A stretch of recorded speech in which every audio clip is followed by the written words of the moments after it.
Bienvenue sur mon journal du coronavirus. Je vous amène dans cette vidéo-là à San Marino. Pourquoi San Marino? Parce que c'est la pire hypothèse concernant le coronavirus et je m'amuse avec cette hypothèse-là à faire des prévisions pour voir où est-ce que ça va nous mener. Puis si on compare ça, je m'amène à la comparer à la grippe espagnole de 1918. Donc, on s'en va visiter San Marino, puis on va vraiment le visiter. Ça, c'est le tableau du classement des pays avec les statistiques. Je ne veux pas m'attarder à ça présentement, mais pourquoi San Marino? Parce que ici, je fais classer le tableau par ordre des décès par 1 million de population. À ce niveau-là, l'endroit, le pays qui a été le plus touché, pas en nombre total de cas, en nombre de décès par 1 million de population, c'est San Marino. Il y a 943 personnes par million de population qui sont décédées. Le deuxième, c'est l'Italie. Troisième, Espagne. Ils sont à peu près au même niveau. Donc, il y a San Marino et les autres. Premièrement, on va aller voir c'est où, puis on va essayer de comprendre pourquoi. Qu'est-ce qui s'est passé à San Marino? Donc, je vous amène voir, en français, c'est Saint-Marin. Qu'est-ce que c'est San Marino? C'est en Italie, dans le nord de l'Italie, qui est la place qui a été le plus touchée par le coronavirus jusqu'à maintenant. Les gens là-bas se sont fait prendre par surprise. Mais le fait que ce soit un pays dans un pays, avant, on va regarder l'Italie.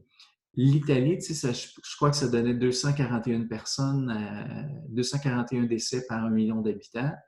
Ici, ça a sûrement été beaucoup plus concentré parce que c'est la zone où est-ce qu'ils se sont fait prendre par surprise, l'Italie du Nord. Mais quand on prend le pays au complet, il y a l'Italie du Sud et la Sicile qui vont faire diminuer les statistiques.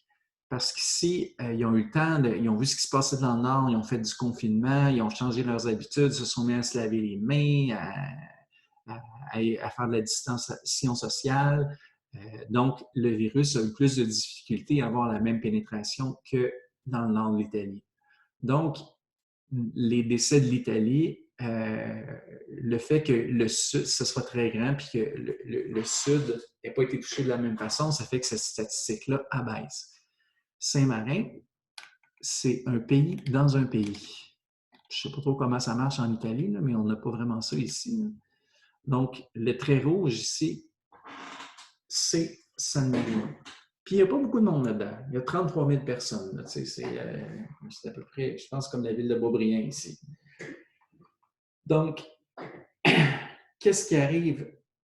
Eux, ils n'ont eu aucune méfiance. Ils ont été les premiers touchés. L'avantage qu'on a, nous, c'est que les statistiques sont sorties juste pour cette région-là. Ce qui fait que ça nous donne des statistiques pour une région assez petite dans l'épicentre et une région sans méfiance. C'est pour ça que c'est le pire cas. Quand ils ont fait des ajustements, il était trop tard. Probablement qu'à peu près tout le monde a été touché. On va aller voir comment ils vivent. Dans le fond, je vais le mettre ça en satellite. Je suis dans la capitale ici, Saint-Marin. Puis on va aller se promener. Parce que je me suis posé la question, je voyais ça ici, est-ce que c'est des petites maisons de banlieue, ça, ou c'est des appartements? Et si on se promène, je vous avais dit qu'on irait visiter. Vous voyez, c'est des appartements. On va se promener. Là, je suis à l'envers sur un sens unique, pardonnez-moi. Bon, on voit des appartements, des appartements, des appartements.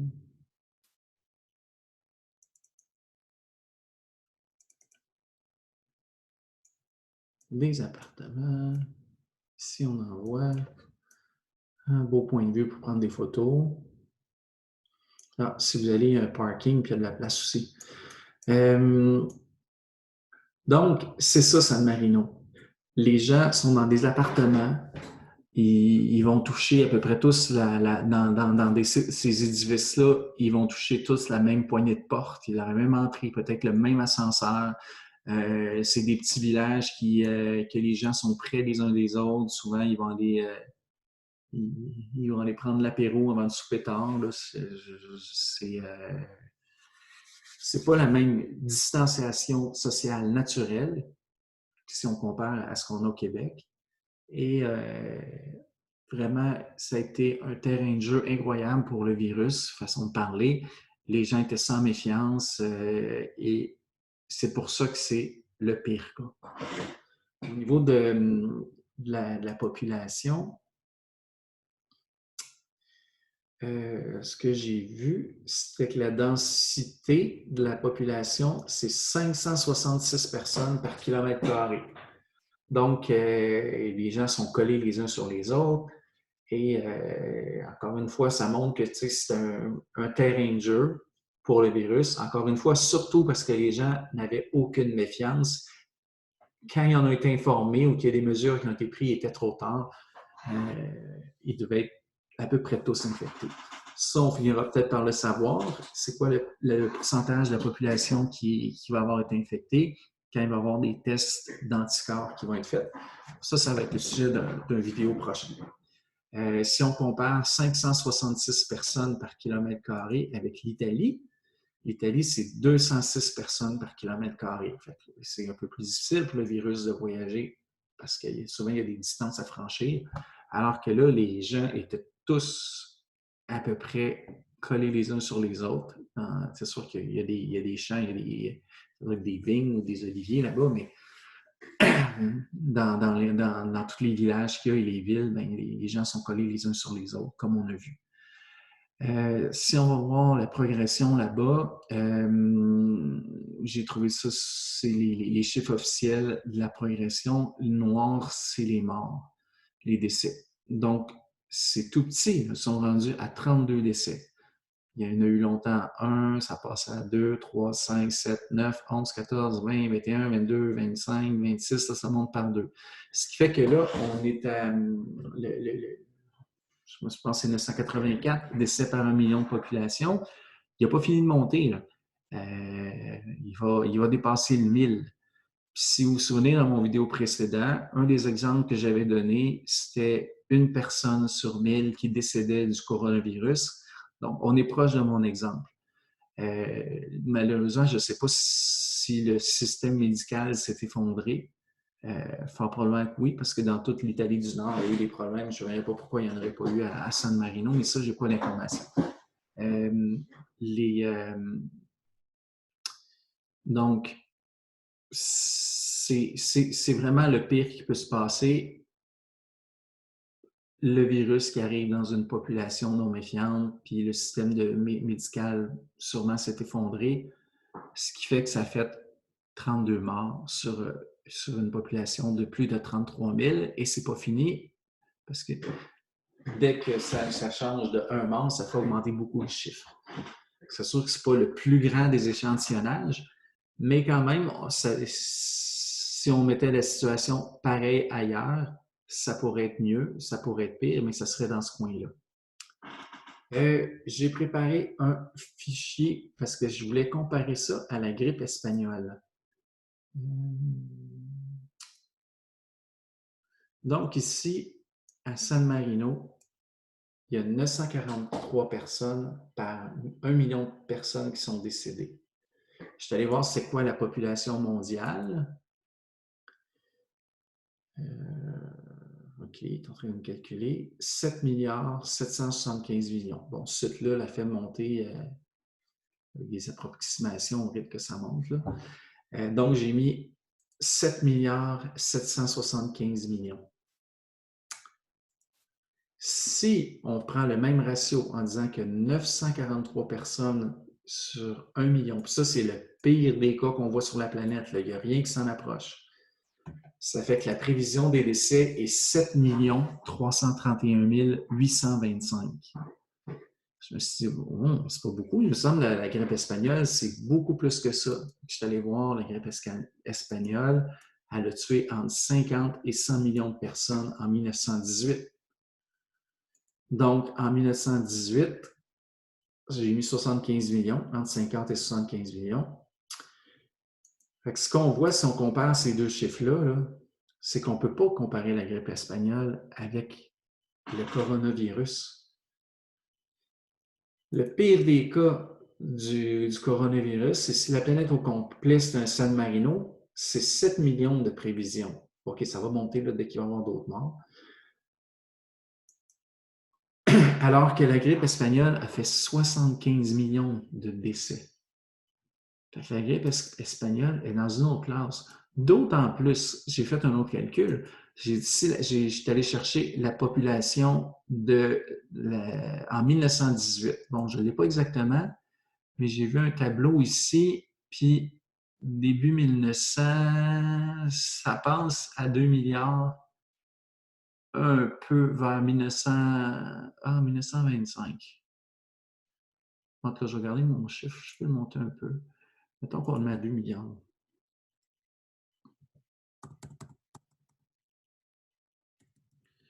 Excusez, 2 milliards. Bon, fait que j'ai repris, c'est la grippe espagnole avec une population de 2 milliards a fait 75 millions de décès. Je me suis posé une règle de 3. Quel aurait été le nombre de décès en 1918 si la population avait été 7 775 000? Donc, la réponse, c'est que la grippe espagnole, avec une population comme on a aujourd'hui, aurait fait 291 millions de victimes. C'est sûr qu'il y a des erreurs dans mes chiffres. C'est entre 50 et 100 millions, 75 millions. C'est sûr que ce n'est pas le bon chiffre. Mais quand même, ce que ça m'a fait réaliser, puis ce que je veux vous partager grâce à San Marino, c'est que si on était frappé par la grippe espagnole aujourd'hui, avec le même ratio qu'à l'époque, il y aurait une possibilité de 291 millions de décès. Et moi, la prévision la pire que je fais, basée sur San Marino, c'est 7 331 825. Donc, ma conclusion, c'est ce que je voulais partager, c'est qu'on ne peut pas comparer le coronavirus à la grippe espagnole. Le coronavirus est très contagieux, mais il ne fait pas beaucoup de décès. La grippe espagnole, elle, c'était une vraie tueuse. Voilà, c'est tout pour mon vlog. J'espère que vous avez trouvé ça intéressant. Merci beaucoup.